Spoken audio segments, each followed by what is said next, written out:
നമസ്കാരം. റീസർവേ ജോലികൾ ചെയ്യുന്നത് സർവേ വകുപ്പാണ്.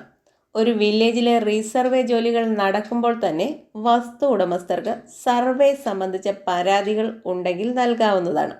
ഇത്തരത്തിൽ നൽകുന്ന പരാതിയെ OLC അഥവാ ഒറിജിനൽ ലാൻഡ് കംപ്ലൈൻറ്റ് എന്ന് പറയുന്നു. ഇങ്ങനെ ലഭിക്കുന്ന പരാതി സംബന്ധിച്ച് ഹെഡ് സർവേയർ അന്വേഷണം നടത്തി പരാതി തീർപ്പാക്കുന്നു. ഒരു വില്ലേജിൽ റീസർവേ നടപടി പൂർത്തീകരിച്ചു കഴിഞ്ഞാൽ ഈ വിവരം Kerala survey and boundaries act section 9(2) പ്രകാരം പരസ്യപ്പെടുത്തുന്നു. ഈ സമയം വസ്തു ഉടമസ്ഥർക്ക് റീസർവേ റെക്കോർഡുകൾ പരിശോധിക്കാനും പരാതി ഉണ്ടെങ്കിൽ രേഖാമൂലം നൽകുവാനും അവസരമുണ്ട്.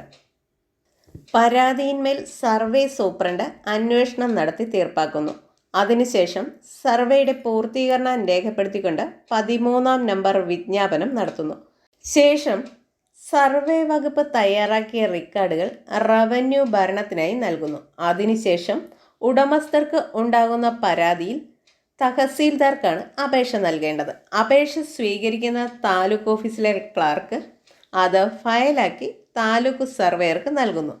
സർവേയർ കേരള സർവേ അതിർ അടയാള നിയമം റൂൾ 8 പ്രകാരം ഓരോ അപേക്ഷയിലും ഫോറം നമ്പർ 6 കക്ഷിക്ക് നോട്ടീസ് നൽകുന്നു.